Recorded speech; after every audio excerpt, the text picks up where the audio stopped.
Man, guess who's back? I said, guess who's back? What's going on, guys?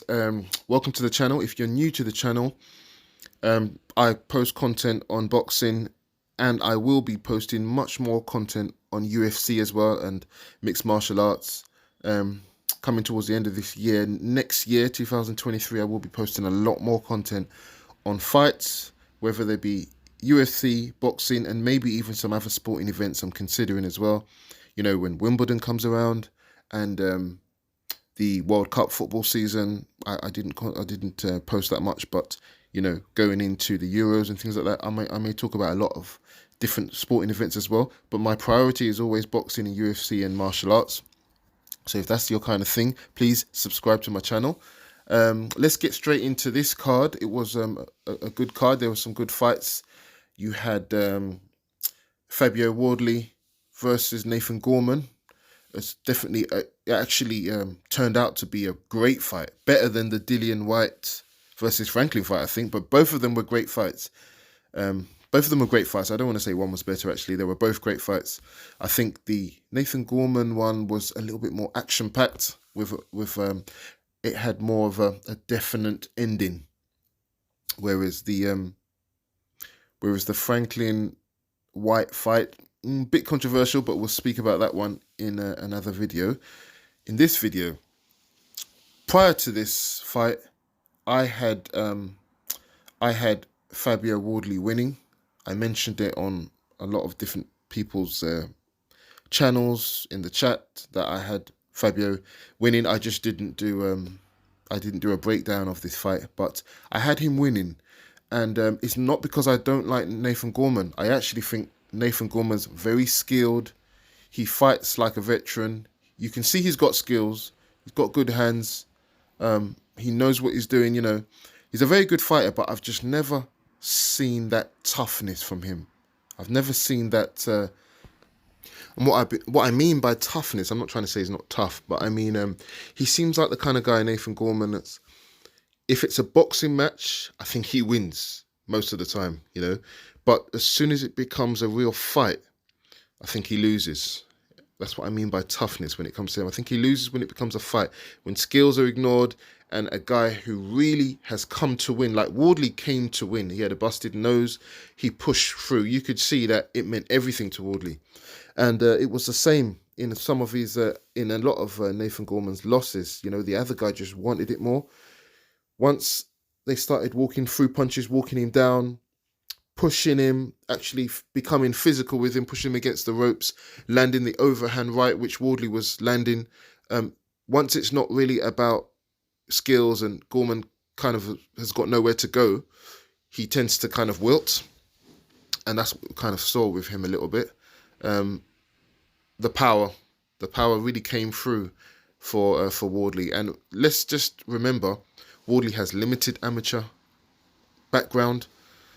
He's come into this, actually, he came in through white collar boxing, I believe, which is quite unusual for a fighter to come in. But this just amplifies his noviceness, if that's a word. You know, like, he doesn't have much experience, but he's got heart. He's had a few little fights. This was his first test. I knew it would be his first test because it's the first time that he's fighting a guy who's been there, who's fought highly ranked fighters. Nathan Gorman has fought the likes of Dubois and all these people who have skills as well as power, and a few other fighters. So I knew it would be a test for Wardley, and I wasn't sure how Wardley would stand up to it. I knew he would win. I knew. I saw a few pre-fight interviews, and just from hearing him talk, I knew that it meant everything to him. He said that he'll walk through fire to win, and that's exactly what he did. First few rounds, Gorman showed his skills, which everyone knows about, his experience. He was landing nice shots, slipping, landing his lovely uppercut in the first couple of rounds, 3 rounds. He was landing that. He landed on Wardley, and it showed, but Wardley wasn't discouraged. When he started landing those shots and really started having effect on Wardley, Wardley pushed forward more, and that's a sign that a guy has really got heart. because you'll notice that if a guy doesn't have heart, when he starts to get hit with certain shots and certain things stop working, they retreat, they cover up, and that's when Nathan Gorman would have come on strong, and then that's when the fight gets stopped. They're the people who don't have heart. This is how I see it. People like Wardley's not going to give up because it means everything to him. So that's what happened. And Gorman, to me, I don't want to be disrespectful to Gorman, but he seems to have a bit of a track record of wilting under pressure, But having said that, in this fight, he did wilt a little bit under pressure, but he was still standing, although he got dropped, I think it was 3 times in the fight. He got up each time, which shows heart. He could have stayed down the second time or the first time. He got up 3 times. And then his corner stopped the fight. Now, I think the reason why they stopped the fight, I think, was because Gorman was kind of complaining of an eye injury. And he was holding his eye for a little while and he was blinking a little bit. And I think his corner saw that and stopped it straight away. Should it have gone longer? I don't know. We're the fans. We're on the outside. We don't know how hurt he really was. I think it should have gone on longer because he was still defending himself. He was still clearly in the fight. He still had his bearings. He wasn't like dizzy. He was on a bit of shaky legs, but he was still able to defend himself. I know Wardley was coming on full force, very strong, but I think it should have gone on a bit longer. But I'm not going to argue with his team. His team know him better. I have to watch the post-fight interview and see if he complained. If Gorman did complain about the stoppage, about his team stopping it and that he could have continued, I have to go with Gorman's views because he looked as if he could continue a little bit longer. But I think his problem is his old nemesis, the old issue of his weight and his conditioning, and it's always been an issue throughout his professional career. He really struggles to get in shape. And I think for Gorman to improve, he has to tackle this issue because when it got tough, he covered up. He couldn't move his legs. He couldn't move out the way. He couldn't re-establish that distance. He didn't have the fitness to start moving, to start waiting and setting up counters. He didn't have the conditioning to kind of push Wardley off or anything like that. He ended up covering up. He looked a bit tired when he took those shots, and it's just, he has to do something about his fitness and conditioning. I don't know what he's doing wrong, but he says he's been training, but I think maybe a change of training team. I don't know, why doesn't he go and train with his cousin, Tyson Fury? I think Tyson Fury is related to him. Apparently he's his cousin in some way. Train with someone like Tyson Fury if you get the opportunity, because they're both skilled. I think he would do amazing to fight with Tyson Fury, to train with Tyson Fury, because they're both technical. They can both be technical. They've both got a lot of skills. And the difference is Tyson Fury has the fitness to go with those skills. Obviously, he has a lot more. He has the heart and he has a few things that Gorman doesn't have. But Gorman could really get into shape with Tyson Fury. I realise some people might say, I'm talking nonsense. Who do I think I am? Changing his whole camp, his whole training team. But what I mean is he's had a few losses now. Yeah, this loss, he really couldn't afford this loss. I think he needs to change a lot of things. And in that respect, I think because he is related to Tyson Fury, I don't think Tyson Fury would turn him down if he said, look, man, I want to come and train with you. I'm almost certain he wouldn't turn him down. So that could be something to really do, join Tyson Fury's training team. It would be perfect timing as well because obviously we know Tyson Fury is fighting Derek Chisora and we know that he's back now with the mental health issue that he didn't want to be off. He's back.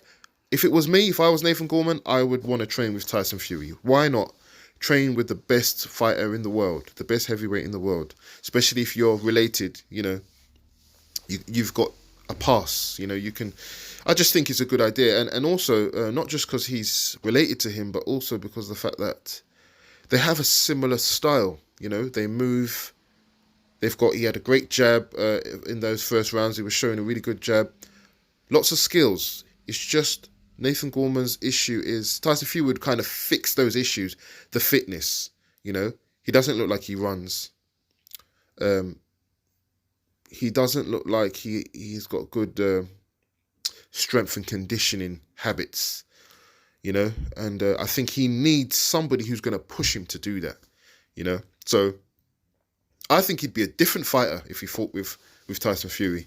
Tyson Fury wouldn't allow him to slip into these habits of, you know, being unfit and not pushing himself. I think he's probably got no one in camp to really push him to this world level. That's what my guess is. But anyway, I don't want to talk too much about if he could train with the best heavyweight in the world. I'm just saying that I think that would make the biggest difference to his fighting style, and it would be quite complementary to his fighting style. But yeah, congratulations to Wardley. Wardley pushed through. He wanted it more. He pushed through adversity. He pushed through, you know, the experience. Later on in the rounds, he just needed he got a bit tired himself, but he got a second wind. He started to, you know, stalk Gorman, and Gorman was backed up on the ropes. He stayed on the ropes too long. Got hit with the overhand, especially when he was doing well. And that power really showed. It took a lot out of Gorman in the end, and the rightful winner eventually won. So I guess the question is, where does Wardley go from here? Where does Nathan Gorman go from here as well? Well, let's start with the guy who won. Where does Wardley go from here? Well, a lot of people would probably say, you know, he had an impressive win, put him in with one of these top guys. But I think people, they want to throw fighters in too quickly. Fighters have to become seasoned, you know. Wardley needed a fight like this to find out that his power is not enough. Fight a skilled guy, you're going to get hits. Yeah, Wardley learnt more in this fight than he's learnt in any other fight. So he needs to be progressed slowly. You know what I mean? Especially to make up for the lack of the amateur career. So I wouldn't put him in with any top guy. You know, I'd put him in with a few different fighters. Maybe I'd put him in with maybe Johnny Fisher, another rising star. I think they've sparred together a few times as well. That would be a good fight, you know, just not really stepping up, but, well, that wouldn't be a step up, but just another tough fight. Maybe even Franklin. You know, Franklin just lost in a controversial decision to Dillian Whyte. Franklin and Wardley would be a good fight, you know. There's no need to push Wardley into a fight with, you know, maybe even Dubois, you know, but I think even that would be a step too far, to be honest. You know, I just don't think they should push him into a Dillian Whyte fight, or actually even Dillian Whyte, I don't know. Even Dillian Whyte, if you want to push him a lot further, take something like a Dillian Whyte fight. I think Wardley would do well, to be honest, because Dillian Whyte didn't really show enough in the fight. So that would be as far. But I wouldn't put him in with like a Joseph Parker or someone like that. No way. Joseph Parker's too experienced, too tough. You know, he's not ready for someone like Parker. So a level below, definitely someone like that, and just build him up slowly. But so far, let him enjoy his win. It was a really good win for him. Maybe they could put him in with someone like Kanaski or even Helenius. That would be a good fight. As for Nathan Gorman, I don't know who he should fight. There's a lot of fighters that he could fight to get his confidence back. But I think mainly he should be working on his conditioning. You know, I think he should. He came in 19 and a half stone, something like that. I just think it's too heavy, you know. He needs to get his conditioning ready.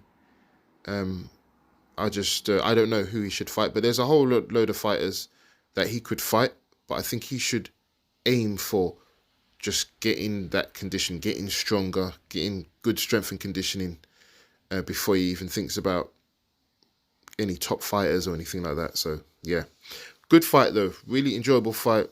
Still think it was a bit early, but I'll have to see what people say about that. Just let me know your thoughts, guys. I'm out, and I'm on to the next one.